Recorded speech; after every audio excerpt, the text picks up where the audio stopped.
Welcome to People Doing Good for Others.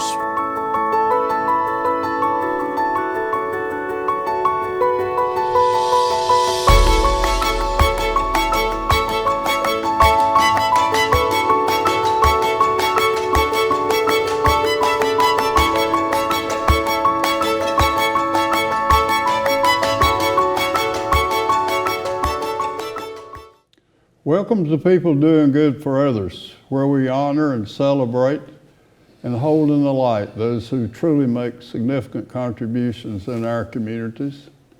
I'm Gary York, and I'm grateful to be with you today. I want to thank Wilkes Communications, RiverStreet Productions and Network, and WIFM for this opportunity to share with you. My special guest today is Judge Richard Doughton. We've been friends for a long time. I met him up in Allegheny County, and he's a retired special Superior Court judge. Served for over 20 years, and he still lives in Allegheny. Went to UNC undergraduate, Wake Forest Law School, and a tremendous advocate for his community, and we're going to learn a lot about the county today, Allegheny County and the New River, and about his role as a special judge. So good day to you, my friend. Glad to be here. I'm just honored that you would come down and share with us. I think it'd be a good way to start with just get into being a judge and how that happened, and you've been in every county in North Carolina. Let's talk about that, Richard. I got out of law school in 1971 and started practicing law in Iredell County and practiced down there for 7 years. Later, in 1978, moved to my home county, Allegheny County, and opened up a practiced there until I became a judge in 1997. In 1997, I was appointed by Governor Jim Hunt to be a special Superior Court judge. I served in that capacity for the next 20 and a half years as a full-time special Superior Court judge. I was appointed by Governor Hunt to begin with. I served under 4 governors. I was appointed twice by Governor Easley. My appointment didn't come up under Governor Perdue, but it did come up under Governor McCrory. And my last 5 years that I was appointed for, I was appointed by Governor Pat McCrory. Since that time, in North Carolina, judges have to retire. It's a mandatory retirement age of 72.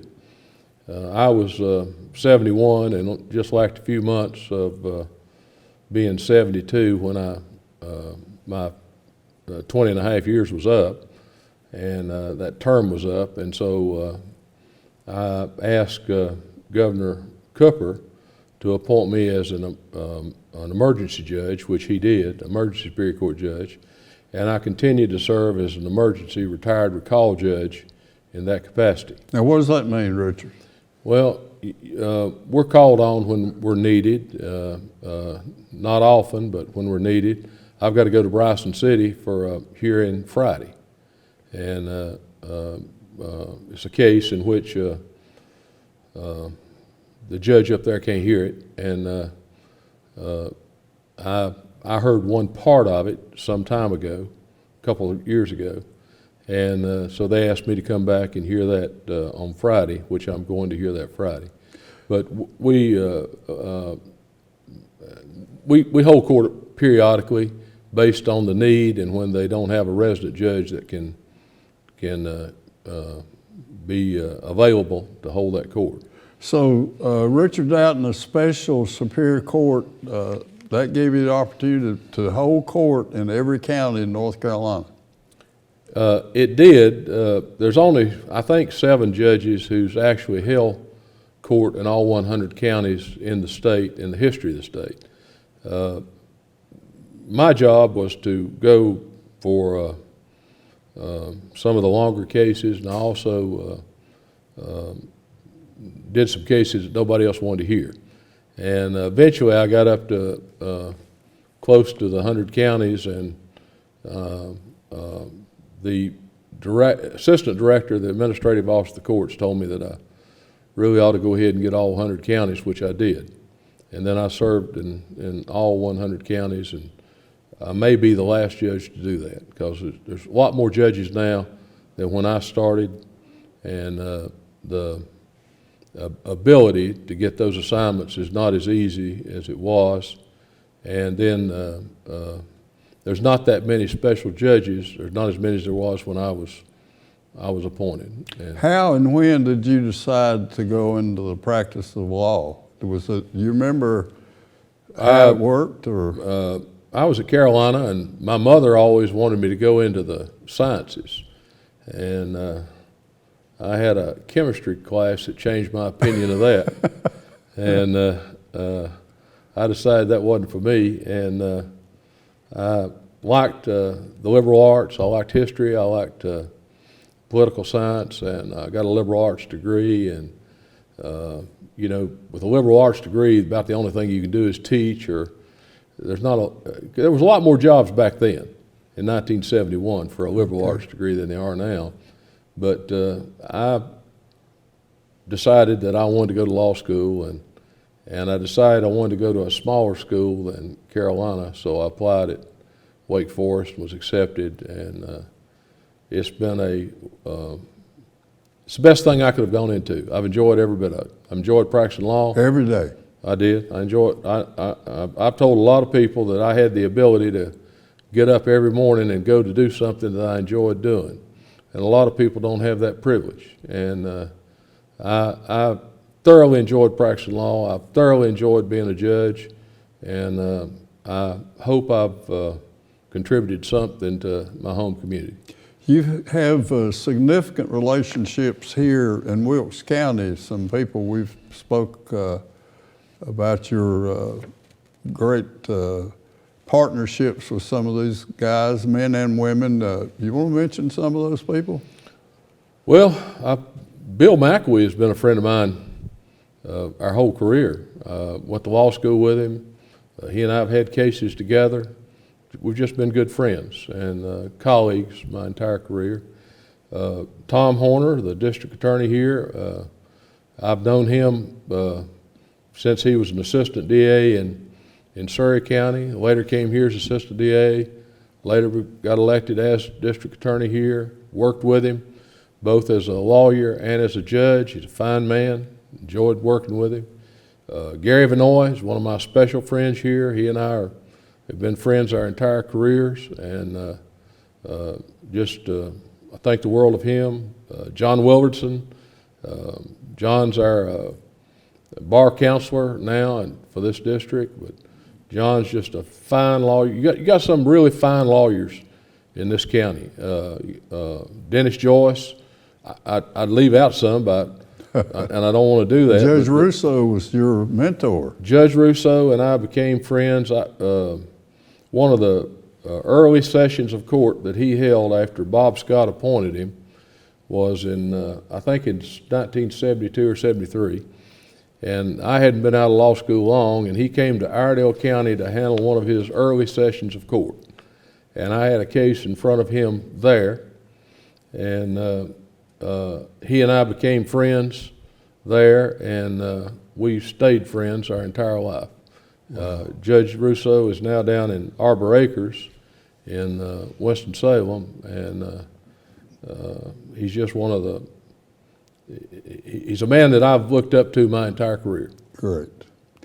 Richard Doughton, let's talk about maybe growing up in Allegheny County, and you told me some history about how Ash was a part of, and Wilkes. Let's just talk about your recollections, if you will, or reflections on your youth and how things happened for you there in Allegheny County. My mother was a school teacher, and my dad was a dairy farmer. And when I was growing up in Allegheny County in the early 1950s, my earliest recollections. We lived on a farm. We lived on a dairy farm, and my dad milked about 100 cows, and it's a family farm. It's a farm that has been in my family for 6 generations. And my dad saw New River, and dairy farming became very important to Allegheny County. In the 1940s, Emerson Black, who was the county agent up there, and who's the father of Bob Black and the father of Collins here in Wilkes. Yep, okay. Emerson was just a great county agent, and he saw the need for getting electrification for these rural areas. I've never heard that before. The rural area of the county.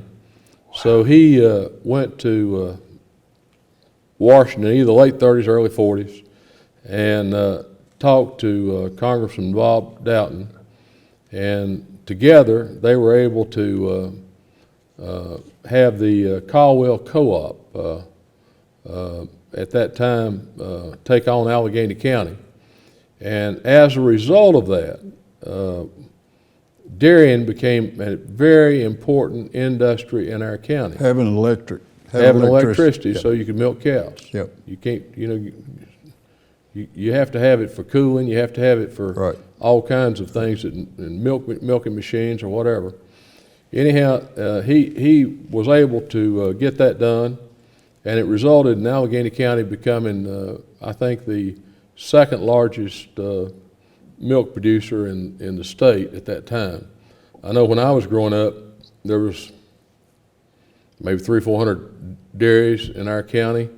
All of them weren't grade A dairies like my dad and my wife's dad, but a lot of them were class C dairies. A lot of them milk cows and produced milk for the cheese factories. There was years ago, as I understand it, there was a cheese factory at Twin Oaks, North Carolina. But there was a cheese factory when I was growing up in Grayson County on Highway 21 outside of Independence. And of course, a lot of people produced Class C milk for that. And then lots of people like my dad produced Class A milk. And it really helped our county. It really economically was a driving force of the county. The farms needed something that you could produce and make money from, and milk was it. Yeah. It and tobacco. Tobacco, the allotments on tobacco Yep. helped as well. Yep. But that produced a little Christmas money for most people. Yeah. Judge Doughton, Richard Doughton, tell us about the New River and this tract of land that you said 6 generations in your family. It has. And tell us about where is it, and just kind of spin that for us. I just was so interested when you shared it with me. The person who's the ancestor of all Doughtons from Allegheny County was a man named Joseph Doughton. And he came to our area in the 1790s with a surveying crew to survey the North Carolina-Virginia line. He got sick, and they left him on the bank of New River in the edge of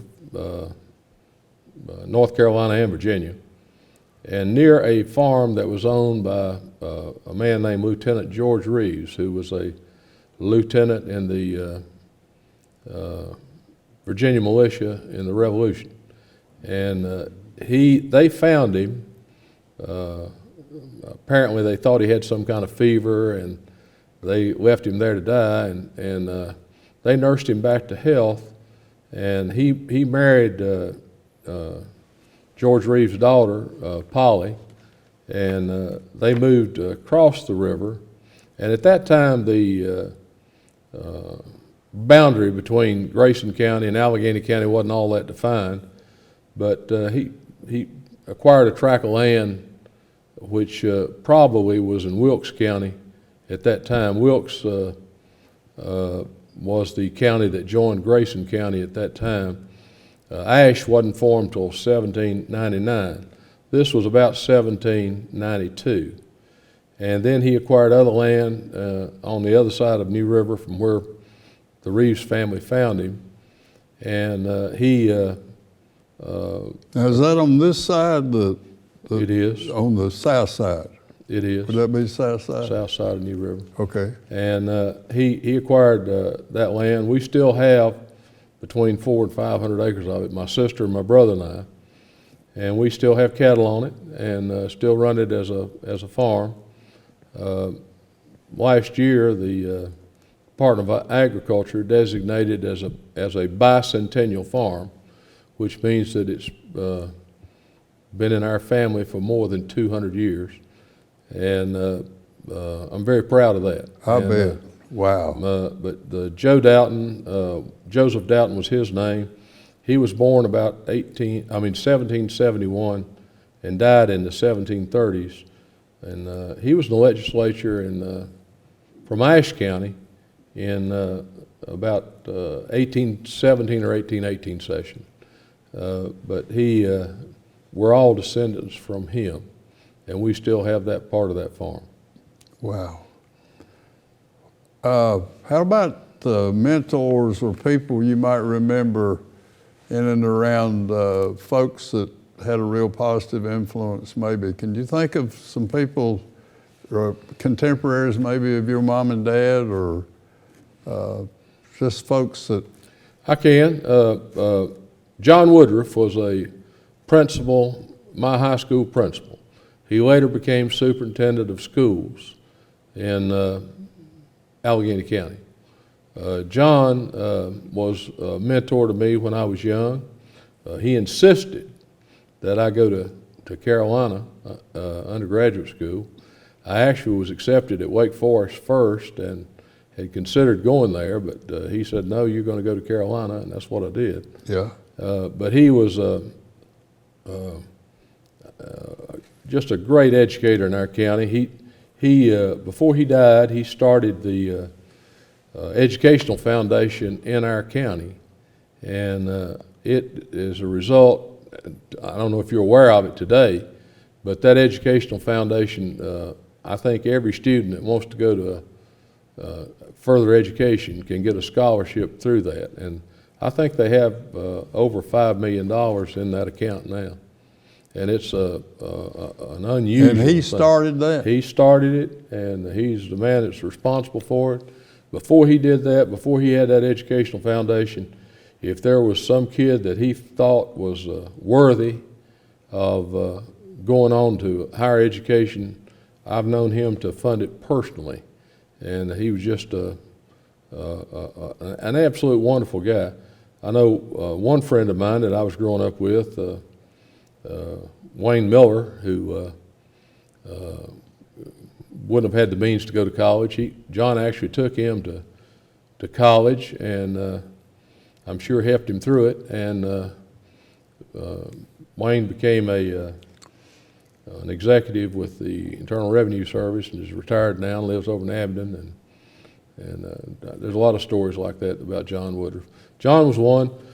Floyd Krause was a lawyer in Sparta who I thought he was just a wonderful role model. Floyd was a native. He went to, he was in World War I, and then later went to Carolina, and later went to Harvard Law School with Sam Ervin, Senator Ervin. He and Senator Ervin were closest of friends. And I know Rufus Edmiston told me that the only time that he ever saw the senator cry was when he came to Sparta for Floyd's funeral, when he was a U.S. Senator. He and Floyd remained very close their entire careers. Floyd was a fine lawyer and a real role model to me when I was growing up. His farm was on New River, not far from ours, where he grew up, and he used to, if he'd see my car there when I was in law school, he would always stop and talk to me about law school. And he died the year before I got out of law school. I had always hoped to practice with him, but he died the year before, and that's why I went to Iredell for a few years and then decided to move on back home. Floyd told me that when he graduated, he and Senator Irvin graduated from Harvard, that Learned Hand, which is one of the greatest jurists ever, spoke at their graduation, and that Learned Hand speech was titled "Go Home, Young Man, If You Can." And he said that he had taken a job in Baltimore with what was a large firm at that time, about 6 people, and he said he thought about that all the way back from Boston to Baltimore, and he just stopped by that firm in Baltimore and told him he was going home. He was going to do what Judge Hand said, and he was quite a lawyer, quite a man. Richard, go back to the river. All right. And those years of contention, and finally it was decided a way that had never been decided before, that took the permit back to build to dam in New River. The impact, if you lived there, if you were part of that community, just give us a little idea of what was going on then. Well, most people did not want the river dam. Most people up there did not want it, the river dammed, and it changed the whole fabric of that community. The Federal Power Commission gave the permit for the building of the dam, and then there was lots of people statewide and nationally too that became in opposition to it. I think really that Floyd Krause's personal relationship with Sam Ervin, the U.S. Senator, is one of the main reasons it didn't happen. At some point there was a bill introduced in Congress in I think around 1970 to put it in the wild and scenic, or 20-some miles of the river, mostly on the South Fork, in the Wild and Scenic River Act, which meant it protected that part of it, which meant it couldn't be dammed. And that bill passed, which revoked the Federal Power Commission. Now, when I moved back in 1978, Appalachian Power Company owned probably 38,000 acres of land that they had bought up for that dam. And they had also bought up flood easements on a lot of it. They were selling that land at that time, and because they couldn't build the dam. So there was a lot of that land had really become grown up and wasn't productive, you know, at the time that I moved back there in 1978. But since that time, lots of that land has been sold. It's now back into farming production, tree production. You know, the Christmas trees were just beginning in the 70s. I mean, it's not, but you know, a lot of that land now is Christmas trees and farms of different types. I know we have one farmer up there that the Bottomleys who do a tremendous amount of vegetables, all kind of evergreens, and it's a big operation. Big. But a lot of that land, I think all that land was actually sold when they couldn't build the dam. But I think it's a good thing that it wasn't built. It's leaves that area one of the most beautiful rivers there is. Yeah, one of the oldest too. It's the second oldest river, they say. I don't know how they determine age, but they say it's the second oldest river in the world. The Nile, they say, is older. But it's an absolutely gorgeous river. We own about a mile of riverfront, and I certainly wouldn't want to see it changed. Right. and but there was a lot of controversy over it, but most people did not want to see it built. Okay. The locals, by and large, did not want it. The Floyd Krause I was talking about, he used to like to leave his office when he could, and he'd go to his farm on the river, and he'd smallmouth bass. Right. And so I'd see him going by there, and I honestly think there was a lot of people that were involved in stopping it, but his personal relationship with Sam Irvin. Sam Irvin, in my opinion, was a big key to getting it stopped. Bob Doughton, tell us about him. Bob was a farmer in Laurel Springs. He was persuaded to run for state senate, I think, in about 1908, and at that time, I think the district was Ashe, Allegheny, and Watauga, and it was basically a Republican district, but he ran and won, and then in 1910 ran for Congress and ran and won, and he stayed in Congress for 42 years after that. I think he only had one opponent, and that was about 1918. He became chairman of the Ways and Means Committee in Congress at different times. When there was a Democratic majority, he was chairman of the Ways and Means for actually longer than any other man in history. And he was there during the New Deal period under Franklin Roosevelt. And his he was involved in every funding bill has to go through the Ways and Means Committee. Most powerful man in the country, I guess. Yeah, well, as far as funding. Yeah. And he, all the things like the Blue Ridge Parkway, Yep. Social Security, unemployment, all those programs had to come through his committee, TVA, and he was responsible in a good part of that time in making sure that those bills passed. Yeah. And of course, Franklin Roosevelt needed him because he wanted that New Deal program to go through, and he. I know at one time I think they considered him running for another state office, and Franklin Roosevelt persuaded him to stay there and to continue. You said he went back and forth on the train. According to my daddy, neither he nor my grandfather could operate a vehicle after they took the gear shifts out of the pedals. When they put a gear shift up there, neither one of them could operate it, and so they never drove cars after that. But even before that, he would travel by train to and from D.C. Most of the time, and that was their usual method of travel to and from. Briefly tell us about your years at Carolina and all the turmoil that was going on, the speaker ban and Bill Friday and some of those.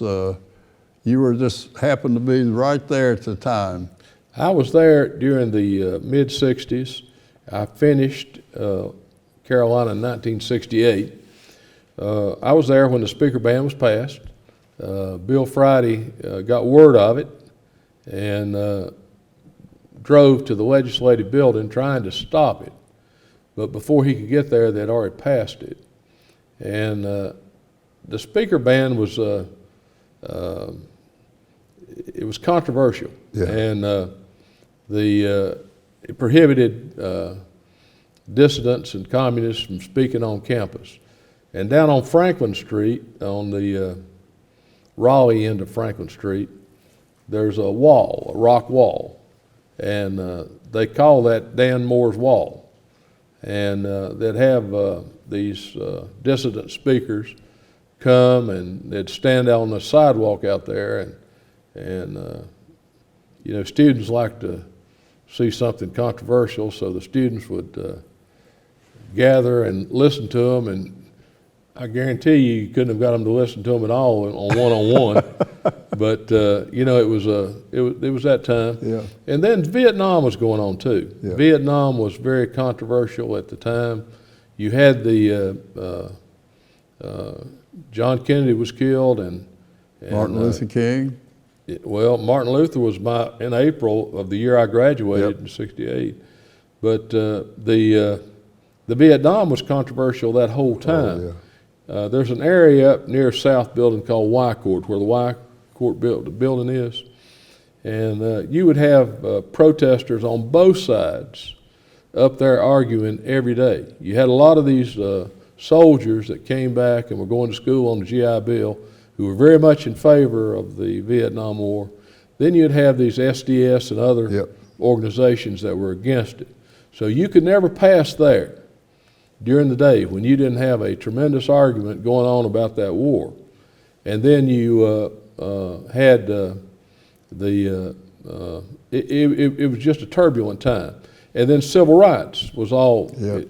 involved in it too. And a lot of your schools in North Carolina were desegregating at the time. Yep.